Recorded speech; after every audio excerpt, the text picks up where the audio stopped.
Bernanos, j'allais dire, c'est un prêtre laïque. Je veux dire par là que il avait au fond de lui ce désir, peut-être de servir l'Église comme prêtre.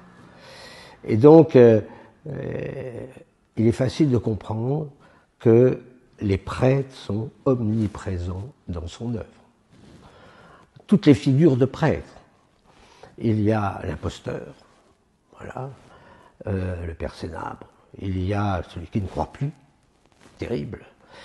Il y a Denissan, l'abbé Denissan, qui lui se bat avec le diable, le combat spirituel, qui peut éclairer ce qui se passe aujourd'hui.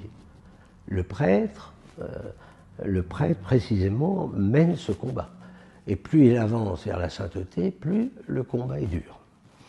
Il y a le curé de campagne, naturellement, qui est le prêtre, non pas qui a raté, mais enfin qui était plutôt fragile, un prêtre, voilà, qui n'avait pas toujours, enfin, il n'avait pas confiance en lui.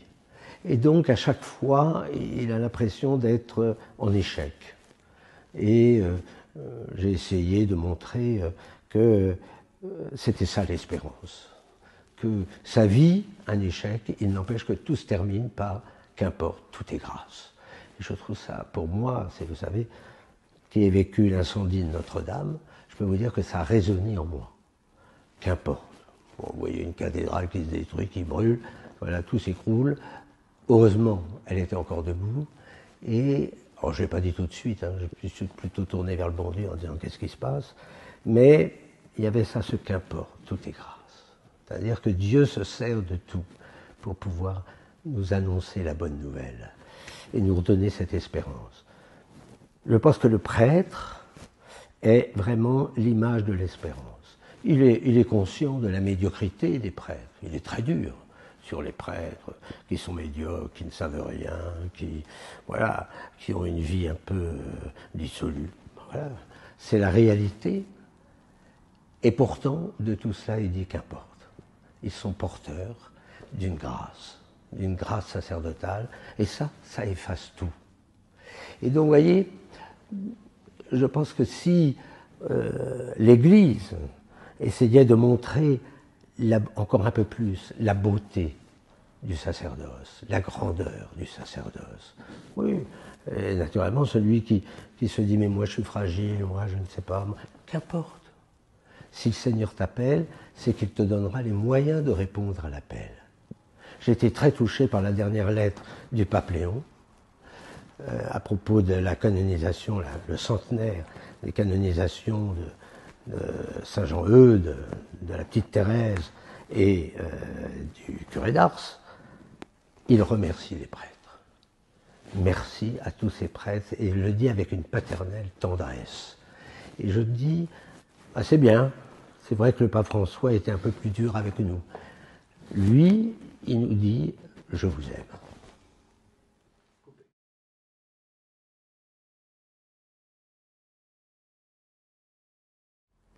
Quand on évoque Bernanos, quand on évoque les saints, parce qu'il en parle énormément, il y a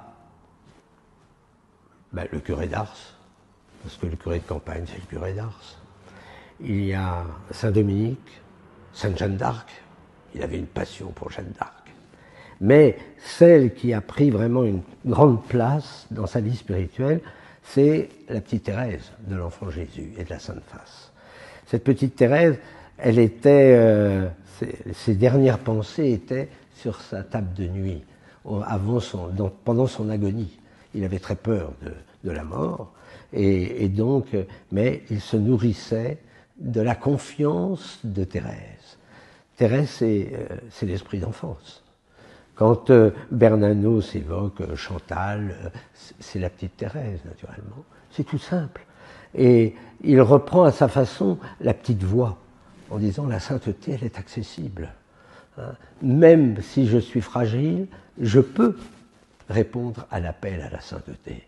Thérèse, elle est très encourageante. Là encore, le pape Léon nous invite à relire Thérèse. Mais moi, je continue de lire Thérèse, parce que c'est à la fois très simple et d'une profondeur inouïe. Inouïe. C'est-à-dire que dans le monde dans lequel nous sommes, on a besoin effectivement de telles figures. Thérèse, voilà, elle est morte très jeune. Et puis la grande Thérèse, elle est morte maintenant beaucoup plus vieille. Mais il n'empêche que ça veut dire que pour certains, eh bien, la sainte, il faut 25 ans, 23 ans pour être saint. Et puis pour d'autres, il faut dépasser les 70. C'est mon cas.